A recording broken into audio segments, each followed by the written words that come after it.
pada kasus kelangkaan minyak goreng di Indonesia. Berikut jawaban dari soal tersebut. Satu, yaitu kompleksitas pasar. Model sistem persamaan linier mengasumsikan pasar yang sederhana dengan hanya satu komoditas dan beberapa pelaku. Dua, faktor eksternal.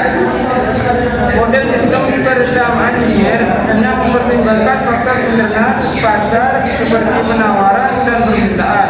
Namun kelangkaan minyak goreng di Indonesia dipengaruhi oleh berbagai faktor eksternal seperti perubahan harga bahan baku, kebijakan pemerintah, dan faktor alam seperti cuaca dan bencana alam.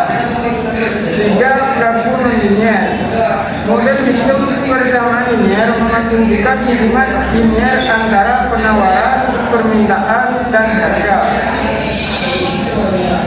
Empat, informasi tidak sempurna. Model sistem bersama linear menunjukkan bahwa semua pelaku pasar memiliki informasi yang sempurna tentang harga, penawaran, dan permintaan.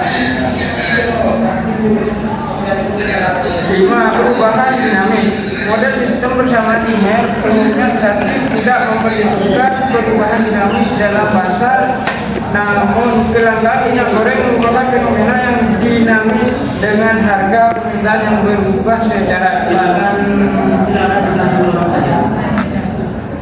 Sekian dari kelompok buku.